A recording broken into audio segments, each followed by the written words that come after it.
What's up, everyone, and welcome to a very special Black Adam-themed version of the podcast. What's up, Tim? What's up, man? We've seen Black Adam? We are fresh off of Black Adam. Fresh. Actually. We saw it a few hours ago, and we're about to spoil the crap out of it. So spoilers galore. That's right. we don't want to hear it past this. Yeah. It'll be like, you forgot to say spoilers. No, literally, we haven't said a word yet. Okay, so spoilers now. Ready to go. But Black Adam, we saw it. I guess get into it. So Let's get into it. Let's dive in the deep end. I thought it was exactly what I thought it was going to be. I liked it. It was a lot of fun, a ton of action, but shallow story. Nothing really complex there. But yeah, I liked it. I don't think it was like the most amazing DCEU film. I don't think it was like a dumpster fire, as some people are saying at all. I think it was. Are there a lot of people saying it's a dumpster fire? Because I've intentionally stayed away from everything. There's a lot of people saying it. Seems like the audience score, more people are digging it, but there's a lot of people hating on it too. But I would say I wouldn't say it's polarizing. I feel like most of the audience is liking it, but I've seen a lot of people be like, I know when we got out, you looked at the Rotten Tomatoes scores to see where the critics and now the audience score was, and you said the audience score was at like an 88. Yeah, versus like critics was 42. Yeah, at the time of me looking at it, it was 88, and on the critic score was 42. Again, that may have changed, but as of now, that's what it is. No. But I mean, I'd rather the audience like it more than the critics, because critics are like, I never go by them. Yeah, because I don't know, they have their reasons for why they don't like certain movies, and it's just really weird. They generally have, not always, because nothing is ever always, but generally the critic's perspective is very different from the audience. Yeah, I think the especially audience, with movies like this, the audience score being so high at 88 is very telling of the differences between what the actual fans want and what critics look for. Yeah, if that makes any sense at all. Yeah, kind of like the establishment, either media or even Hollywood, I would say.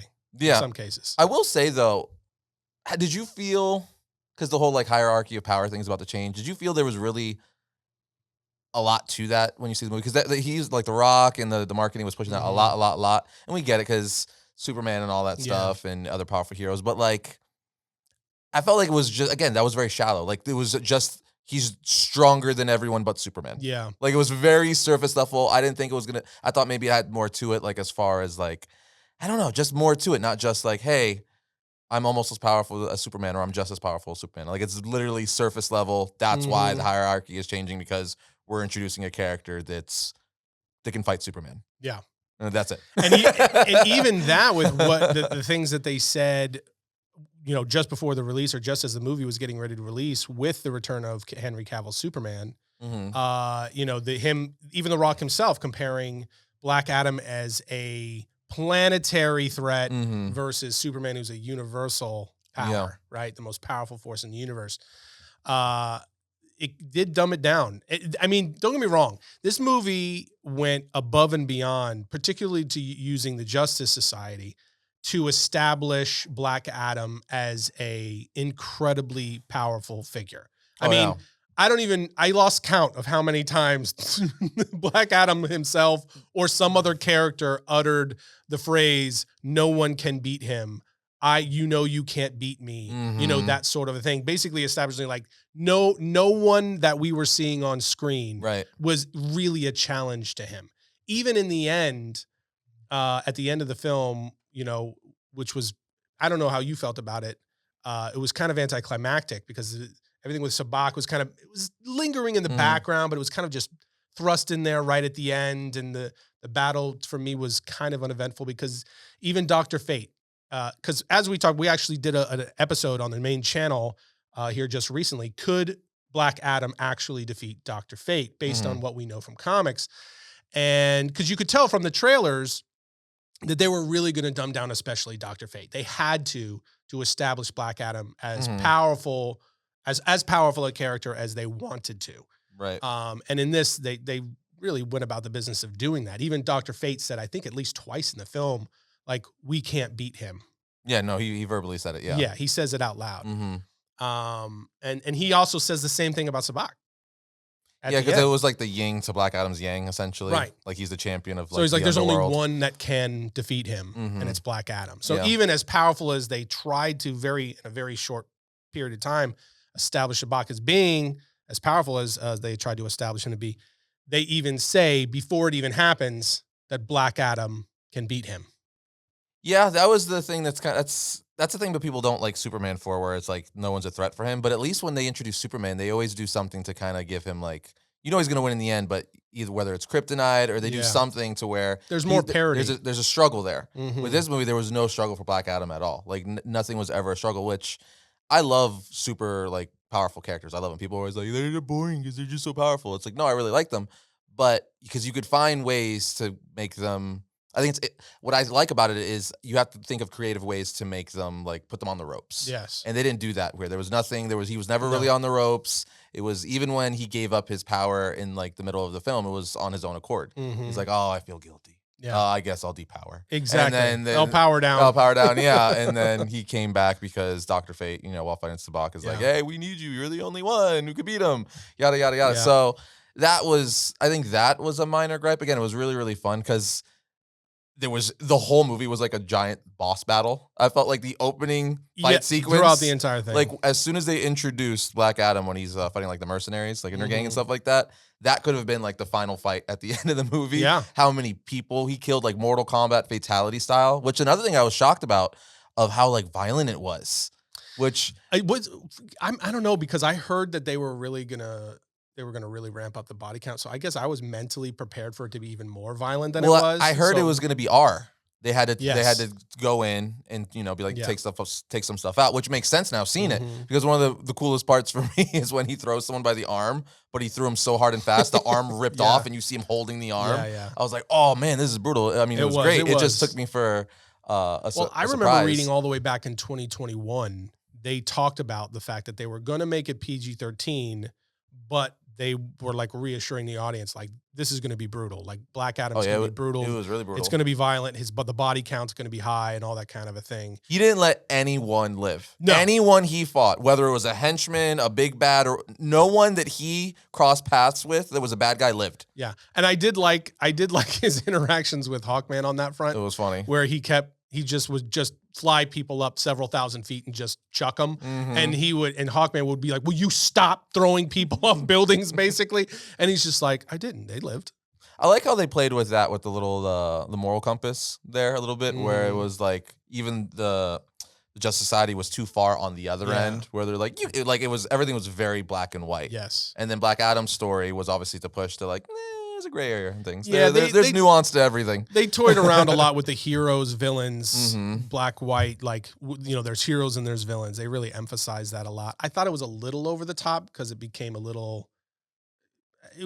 became too obvious in its messaging. Well, it reminded me when we talked to Keanu Reeves here a little while ago. Mr. Keanu. Where one of the things he was saying while we were talking to him is he loves that like someone who you think is a villain is someone else's hero, Right. which is exactly Right. what this movie was. Like Kondak was like, no, what are you doing, Just Society? We love him. He's finally like, saving us, liberating yeah. us, stuff like that. So I love seeing that parallel, because it's like that with anything, like with religion or anything, right? If like this is your truth, I know it's like your truth, but like if that's your truth or whatever, people will like follow that because that's what they grew up with, that's what they Mhm. believe in. So it's interesting to see the sides of the coin there. Yeah, it's kind of like the Punisher.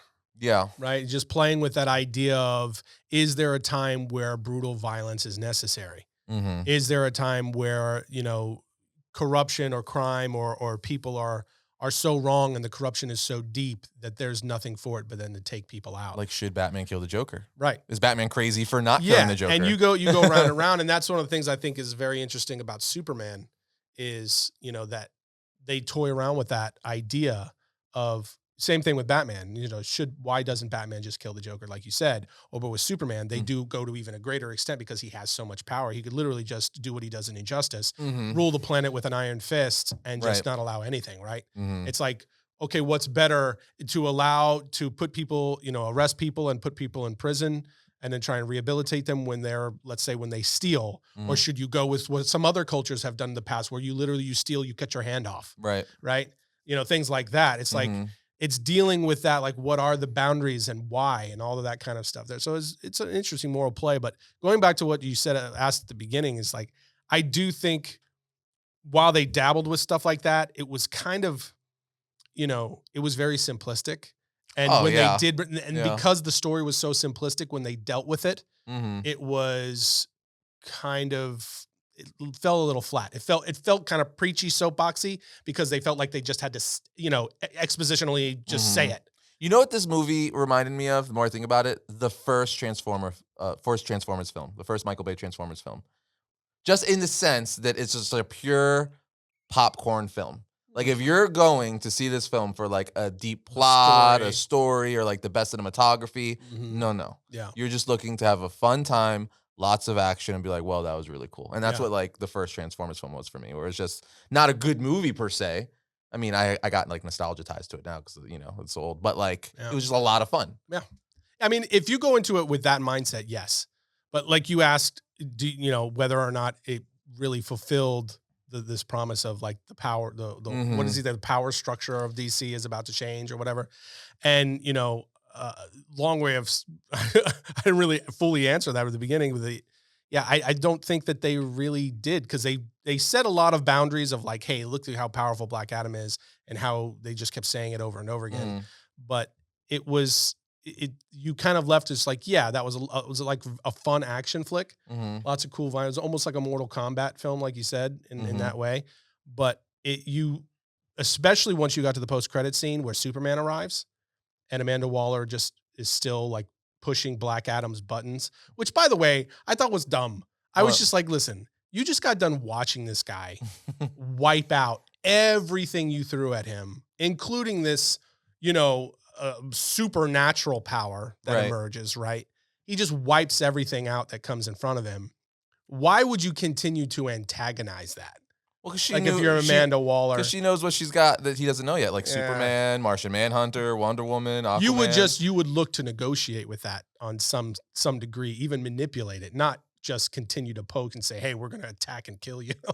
She said if he leaves, if he Yeah. leaves. So I just thought, I was like, that just feels I felt like that, not the best. But I think that's one of the things with me because they were pushing this movie to change the direction of the DC universe, and it wasn't so much the movie as it literally was the minute and a half end credit scene or post credit scene. Like that end credit scene had more of a shift for the direction of the universe going yes, forward than the entirety of the movie. and that's what I was getting at is that once you get to that post credit scene, it almost was as if they undid everything that they spent the entire movie doing, which is just pounding this idea into your head of like, he's an unstoppable force. No one can beat him. And then she's like, well, I can call in some favors and send somebody from another planet, whatever. And then Superman shows up and, the John Williams score starts playing and you're just like, and basically they're telling you like, Superman can stop you. Or he's It's gonna like, try. oh yeah. It's in Rock's He contract. already told us though. can't He already lose. said this is the most powerful force in the universe. Black Adam is established as the most powerful force on the planet. Superman's the most powerful. Yeah, force in the Superman's universe. obviously gonna. Yeah, he's gonna win that. I mean, just purely based off he's the hero, right? Where Yeah. Black Adam he's got a skewed moral code, so the hero has to win, Yeah. right? In the end, I So- guess my point is going back to the very first thing you asked, was just like, no, I don't think that I don't think feel like they cemented the sense of like, wow, this is a dramatic shift for DC. for sure. I mean, it was good. It was fun. I liked Yes. it, but I thought there was going to be more things in it that was pushing the new direction of the DC universe. If that made sense, Right, maybe more exactly. Easter eggs and cameos and stuff like that. There was some. There were some. I love the I mean, that was one of the things that actually bothered me. what there wasn't. Because I haven't said this, by the way, but I did enjoy the movie. So yeah, but I had some gripes, but they were going into it with the mindset that we did. It was kind of hard to complain about what we got because it was just, Right. it was a fun action film. But one of my gripes is that I was watching for Easter eggs throughout, and there was a couple little things Mhm. like they introduced and mentioned Nth Metal in live action for the first time. I believe that was the first time. Yeah, well, I mean, just having Hawkman's Hawkman, name, you is had nice. to. Yeah. But they introduced that. They referenced the scientist that tortured and manipulated Cyclone. Yes. Mm-hmm. Which obviously that's intentional. The little things here and there, but for the most part, it I didn't. think there was a Lobo poster in the kid's room too. Was there? I believe so. I missed that. Because he had a bunch of like Marvel. I'm not Marvel. Whoops. There's a bunch of DC characters in his room. Obviously, like they the had Flash. posters all- I think I saw Batman, Lobo, Flash, Batman. Superman. So that was fun because it's just like, so these characters do exist in that world, Yeah. which was cool. But other than that, it was relatively uneventful on that front, unless we flat out just missed Yeah, it. again, it was a fun movie, but like I thought the way that they were pushing, I thought it was going to do a lot more to shift. Where again, the only thing it was to shift forward is the return of Super, which is awesome, which is great. But we already knew Amazing. that they spoiled it a week They before the spoiled it. movie, so that's why it's like, yeah, I've been sitting on that for a week already, so I'm not Yeah. like in awe anymore. Really cool, but we already knew it. And about the Superman thing, I also want to say, like, since we talked about it last week, we had so many people telling us how we were behind on the news and everybody already knew that and this wasn't a surprise and blah, blah, blah, blah, blah, blah, blah, and all these different reasons. Mhm. And we knew all the things that you guys knew. We had heard all the rumors too, Yeah, but there's a difference between rumors and confirmed. because we get those all the time. Sometimes they end up confirmed, sometimes they don't. There's a difference between rumors going around and then it's just flat out And then confirmed by the studio and the star of the film. Yeah, he literally, like, again, that's been something we've wanted for years. Yes. And people were talking about it, but that doesn't mean, like you just said, it's gonna happen until the studio We confirms knew it. the possibility was there. Yeah. But, let us be surprised. It's kind of like the new rumor. You hear about the new rumor? No. Chris McQuarrie? Christopher McQuarrie. Oh, yeah. Writer, Mission director, Impossible, Mission yep, Impossible. yep, Yeah, yep. he's apparently being tapped to write and direct Man of Steel 2. Oh, let me tell you. Oh, my God. Is that real? Or that's a rumor? They're baiting him. They're baiting him. It's not, again, it's not confirmed, but Warner Brothers is going after him. Let me tell y'all something. That dude knows storytelling. He is an incredible storyteller and filmmaker. I wonder if he'll do it. You think If he'll do they it? just flat turn him loose and let him go, I mean, if you get someone of that caliber, you're just letting them. You're like, yeah. well, that shows just you're not messing around. Yeah, you're just that's letting for them. sure. Well, that's the thing. That is the one thing I will say with Rock in this new movie. I think it's really cool that he does have his pulse on the fan base, and Yeah. he seems like he genuinely is trying to give the fans what we want. Like, Yeah. obviously, not everything's gonna happen, but he's definitely trying to do, the big things we want. Bringing Henry Cavill is something we've wanted. The last time we saw Superman on the big screen was 6 years ago. Right. So it was The Rock and his team that helped that happen Yeah. because one of the heads of Rock's production company or whatever actually I think manages Henry Cavill. So they're good friends. So they've been fighting for a while, and you could literally say without Rock and his production company, Cavill will not be back.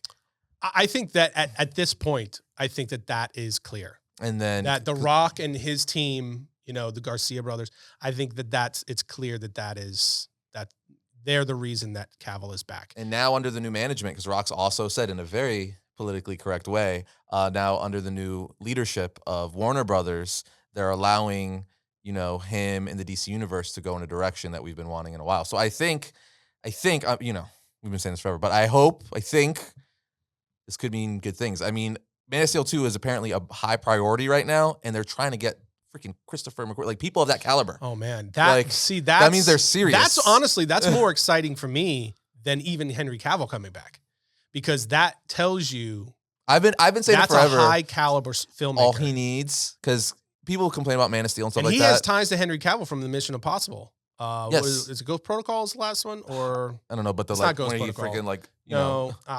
Man, it's gonna bug me. what was it? He The last one, anyway. yeah. What did he do with his arms again? What did they call that again? He loaded his arms or he cocked his arms. yeah, I know what You you're know talking what I'm about. talking about? The little arm the pump double thing? pump. Yeah. But yeah, that just shows you they're serious. It's a high priority. They're going after freaking some of the best writers and directors in all of Hollywood. That's fantastic. So if they're able to get him and convince him to do it, man, that would be crazy. If we get confirmation that Christopher McQuarrie has signed on and he's gonna That'd be nuts. produce and direct, maybe even write.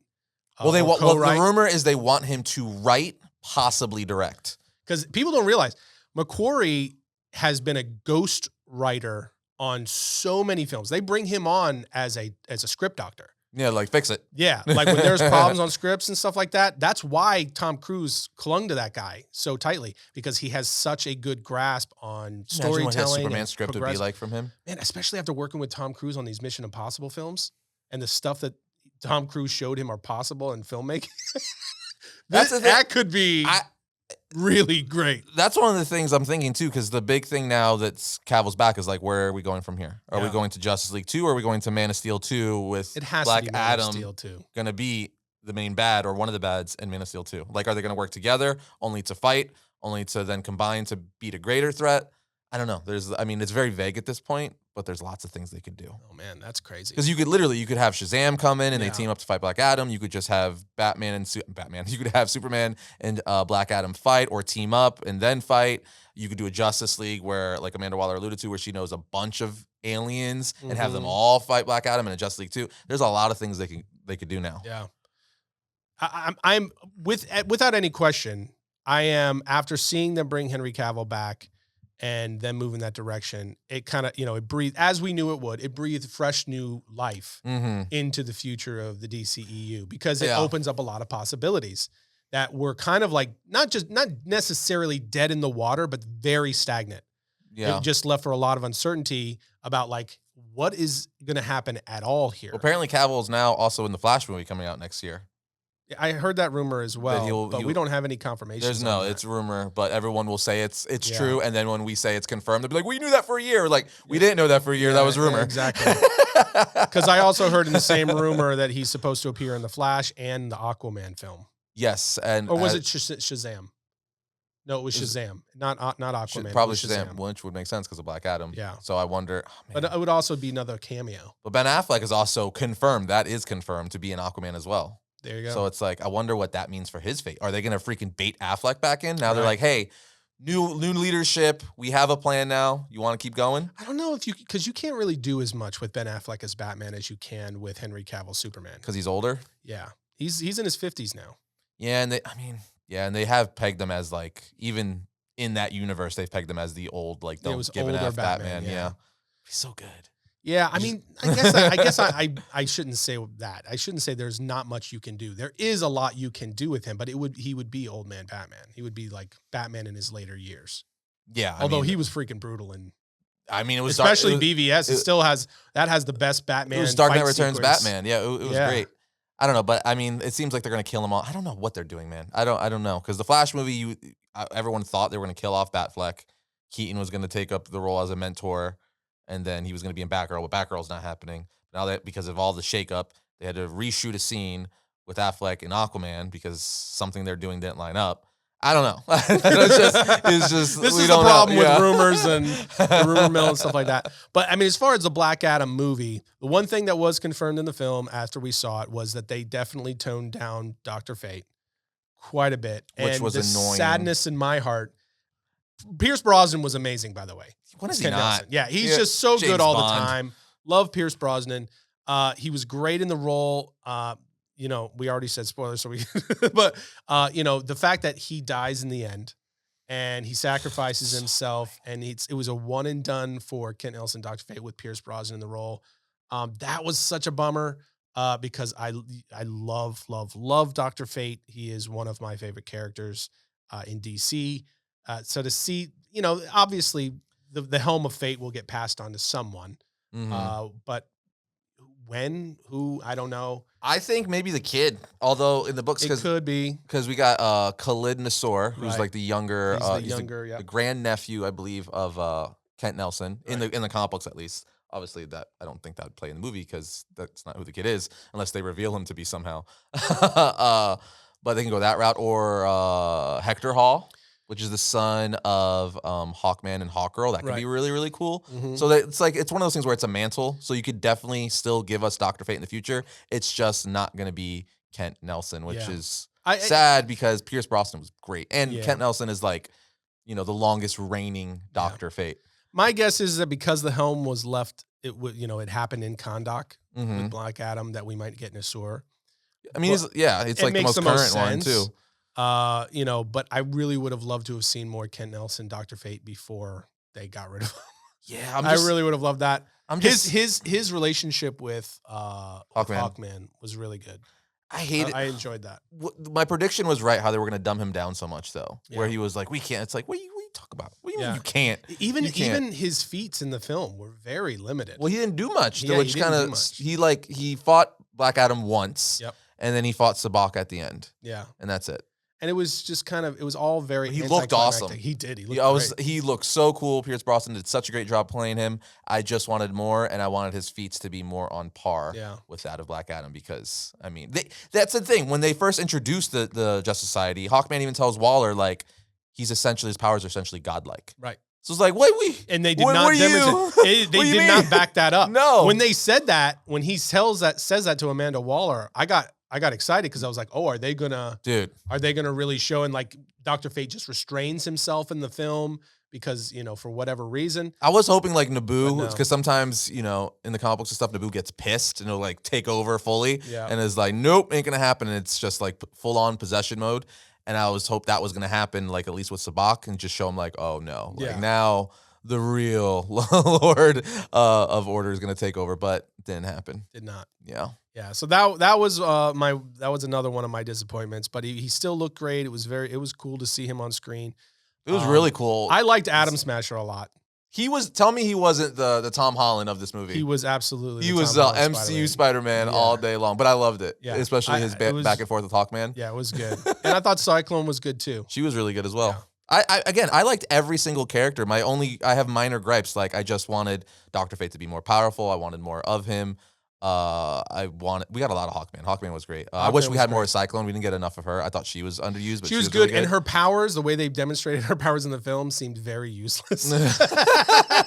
She was good, and they were great additions to the film. But the way that they demonstrated, even Atom Smasher's powers, I just thought they almost came off more like the comic relief than actual. Oh, Atom Smasher for sure was definitely the comic. You know what I mean? And like they had their little romantic. But they were also the newbies though, so they were trying to figure it out. They were the rookies. Yeah. So it was everything that they contributed. Their powers seemed very like not super helpful. Right. At least in this film, which it was fine. It was fine for what it was. Carter Hall was great.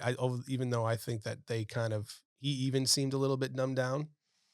Yeah, I mean everyone seemed dumbed down a little bit. Not dumbed down, but like powered down. Powered. Yeah, that's what I mean. Yeah. His power, he wasn't as strong as he could be. But I mean, it's one of those things that's weird too, because there has been comic storylines where Black Adam has soloed the JSA. This is true. So it's one of those weird things where it's like, while I want them to be more powerful, it's like it is also still kind of true to the comic books, and depending on what storyline you're pulling from, it has happened. But like more often than not, but don't tell me the whole time. But more often than not, you see people like Dr. Fate like literally fight like, the vengeance or wrath, like the Spectre. He fights Spectre, which is like, the wrath of God. Right. So it's like he's fighting literally on that multiversal level, but he can't handle Black Adam. Right. Like, I mean, it's one of those things where the story is going to dictate who's powerful and who's not, but 100%, yeah. It's just a little annoying sometimes. Yeah. But overall, it was entertaining. It was fun. I would say top 5 DCEU films for me. I don't know where it's going to rank permanently, but where would you put it now? As far all the DCEU. Oh, I would like top. I mean, because my number 1 is still Wonder Woman. Mm-hmm. I think my number 2 is the Snyder Cut, followed by Man of Steel, then probably James Gunn's Suicide Squad, and then Black Adam. So yeah, at 5 right there. Oh wow. I think I would have to put, for me, I'd have to put. But that's not cemented. I need to see it. I just saw it once. So if I change this in the future, I don't want anyone saying, you said it was this as of this moment. I got to rewatch it and sit on it a little longer. Just DCEU, I would probably put this one at either 3 or 4. Oh, so we're pretty close. Yeah, we're three or 4. Because it was a lot of fun. I wasn't counting the Snyder Cut.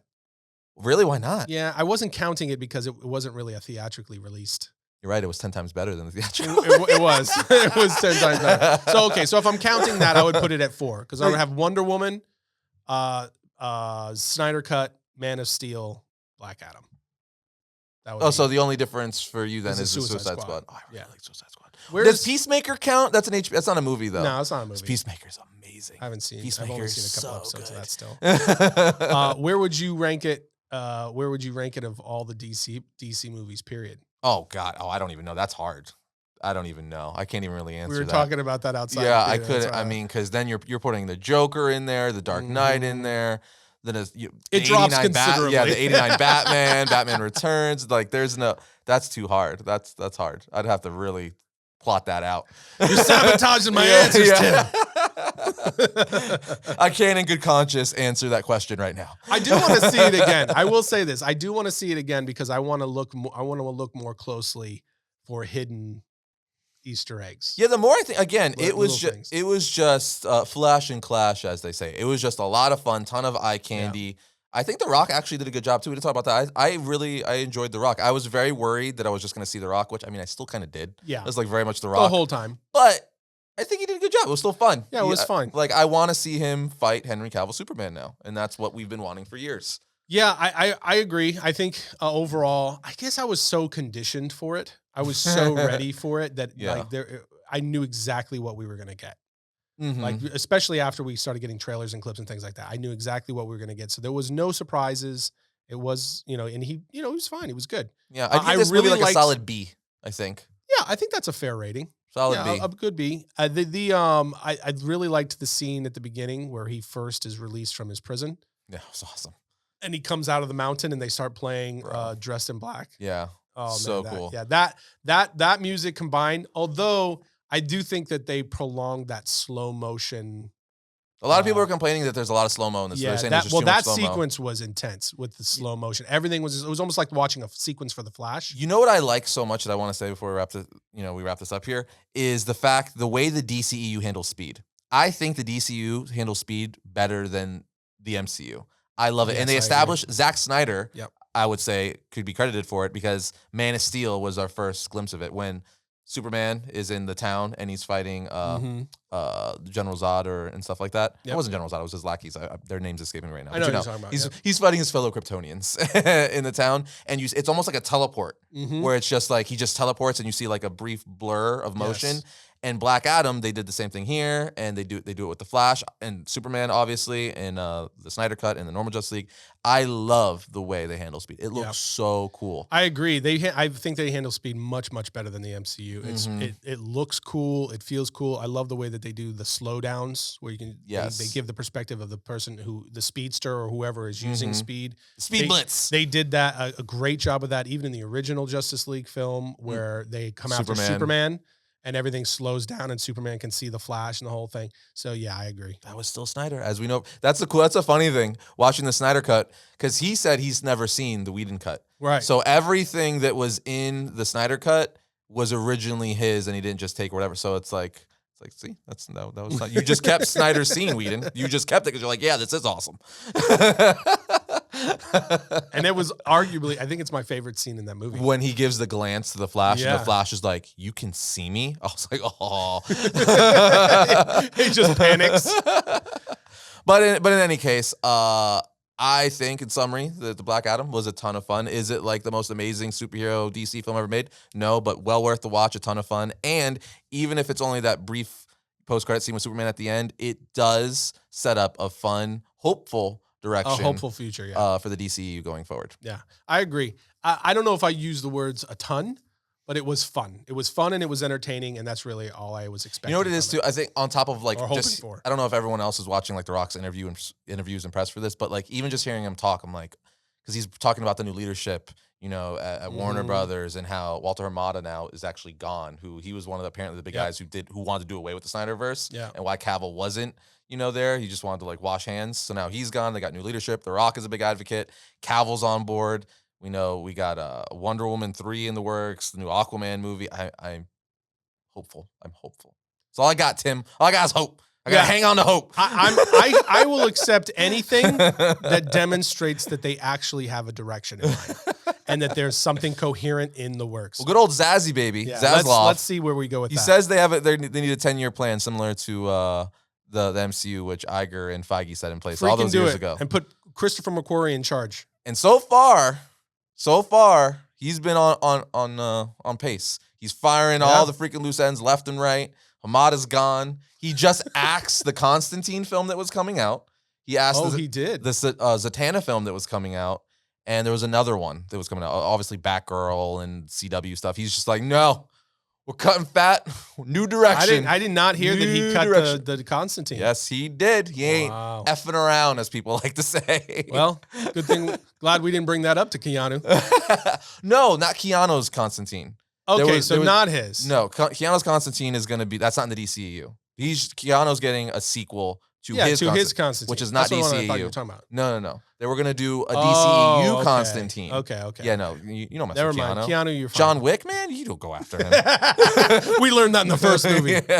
No, Keanu's safe. It was the DCEU version that was going to be an HBO Max series or a movie.